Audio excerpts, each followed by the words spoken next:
एक नगर में कोई मनुष्य रहता था। कुछ समय के बाद उसकी पत्नी मर गई। उसकी लड़की का नाम टाम था। एक दिन उसने दूसरा विवाह कर लिया। उसकी सौतेली माँ बालिका से स्नेह नहीं करती थी। पूरे दिन काम करके भूखी बालिका सो जाती थी। सौतेली माँ की भी एक कन्या थी जिसका नाम काम था। कुछ दिनों के बाद उसके पिता की मृत्यु हो गई। अब तो टाम नामक कन्या की दुर्दशा होने लगी। यद्यपि पिता का एक विशाल भवन था, किंतु बालिका एक छोटे से कमरे में रहती। अन्य कक्षों में वह प्रवेश भी नहीं कर सकती थी। घर का सारा काम भी वही करती थी। सारा काम करने से वह कमजोर हो गई थी, परंतु किसी को कुछ भी नहीं कहती थी। एक दिन सौतेली माँ ने उसे लकड़ई लेने वन को भेजा। उसने विचार किया, अच्छा होता यदि इसे कोई भेड़िया खा जाता, लेकिन मारने वाले से बचाने वाला बलवान होता है। सौतेली माँ के दुहक का एक कारण ये भी था कि टाम नामक कन्या सुंदर होती जा रही थी। एक दिन सौतेली माँ ने दोनों कन्याओं को कहा, गांव के तालाब से मछलियाँ पकड़ लाओ। जो अधिक मछलियाँ नहीं लाएगी उसे रात्रि में भोजन नहीं मिलेगा। टाम नामक बालिका ने विचार किया, यह नियम केवल मेरे लिए लागू होगा। उसने प्रातःकाल से शाम तक अपनी टोकरी मछलियों से भर ली। भरी हुई टोकरी देखकर काम नामक बालिका ने कहा, हे बहन, तेरे मुख पर धूल लगी है, इस सरोवर में स्नान क्यों नहीं कर लेती। जब टाम स्नान करने गई तब काम उसकी मछलियों से भरी टोकरी लेकर घर की ओर चल पड़ी। टाम विलाप करने लगी। कुछ समय बाद सरोवर से एक जलपरी निकली। उसने विलाप का कारण पूछा। बालिका ने सारा वृतांत कह सुनाया।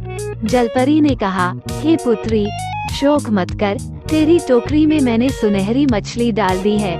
तू उसे अपने घर के पास वाले कुएं में डाल दे, वह तुम्हारी मन की इच्छा पूर्ण करेगी। उसने वैसा ही किया। वह मछली प्रतिदिन उसके साथ बातें करती थी। सौतेली माँ को शंका हुई। उसने टाम नामक बालिका को एक दिन बाहर भेज दिया। सौतेली माँ ने उस मछली को कुएं से निकाला और उसे खा गई। शाम को टाम कुएं के पास आई और मछली को पुकारा, परंतु कोई उत्तर न मिला। वो करुण विलाप करने लगी। तब जलपरी ने कहा, शोक मत कर, मछली की हड्डियों को अपने कमरे में गांध दे। टाम नामक कन्या ने वैसा ही किया। उस समय उसे एक सुंदर सांगाई मिली। दूसरे दिन उत्सव था। सौतेली माँ ने चावल और चने मिलाकर टाम नामक कन्या को कहा, तू इन चावलों में से चनों को अलग कर। ऐसा कहकर सौतेली माँ अपनी लड़की के साथ मेला देखने चली गई। आंसू बहाती हुई कन्या ने विचार किया, मैं सांगाई पहनकर मेले में कैसे जाऊंगी। उसी समय हजारों चिड़ियाएं वहां आ गईं। क्षण भर में ही चावलों में से चनों को अलग कर दिया। वो शीघ्र ही सांगाई और जूते पहनकर राजकुमारी की तरह मेले में पहुंची। उसे आई देखकर काम नामक बालिका ने माँ के कान में कहा, ये बालिका जो राजकुमारी जैसी लग रही है, क्या यही टाम है। सौतेली माँ को देखकर टाम नामक बालिका भय के कारण भागने लगी। उसका एक जूता वहीं गिर पड़ा। एक राजपूत उस जूते को देखकर मोहित हो गया तथा उसने सैनिकों को आदेश दिया, कुमारी को राजभवन में लाओ। सैनिक ढूंढकर उसे वहां ले आए। सुंदरी बालिका को देखकर राजपूत ने उसे महारानी बना दिया। ये देखकर सौतेली माँ बहुत दुखी हुई। एक दिन पिता के श्राद्ध टाम अपने पिता के घर आई। ऊपर से प्रसन्न सौतेली माँ ने कहा, पैंग से नारियल के फल तोड़कर याचकों को बांटो। जब वह वृक्ष पर चढ़ी तो सौतेली माँ ने वृक्ष को काट दिया। वह स्वयं रोती हुई राजा को कहने लगी, हाय, मेरी पुत्री नारियल के वृक्ष से गिर गई और मर गई है। गिरी हुई बालिका को उठाकर एक वृद्धा स्त्री अपने घर ले गई तथा उसका उपचार भी किया। कुछ दिनों के बाद वह स्वस्थ हो गई। इधर सौतेली माँ अपनी पुत्री को राजमहल ले गई तथा राजा को कहने लगी, मेरी पुत्री को महारानी बनाओ। राजा ने उसकी प्रार्थना स्वीकार कर। एक दिन राजा शिकार खेलने वन में गया।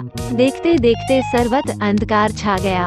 उसी वन में कहीं दूर उसने एक जलते हुए दीपक को देखा। बहुत समय बाद वह वहां पहुंचा। राजा ने कहा, मैं यहाँ रात्रि में विश्राम करना चाहता हूँ। वृद्धा स्त्री ने राजा का स्वागत किया। वह टाम को देखकर राजा को आश्चर्य हुआ और वह आनंदित भी हुआ। महारानी के मुंह से सौतेली माँ के द्वारा किया गया सारा वृतांत सुनकर राजा कुपित हुआ और सैनिकों को आदेश दिया कि महारानी की सौतेली माँ और उसकी पुत्री को कारागार में डाल दो। कारागार में पनगाई सौतेली माँ ने विचार किया, भगवान के घर देर है अंधेर नहीं। ऐसी नई नई कहानियाँ सुनने के लिए मेरा YouTube चैनल सब्सक्राइब करो।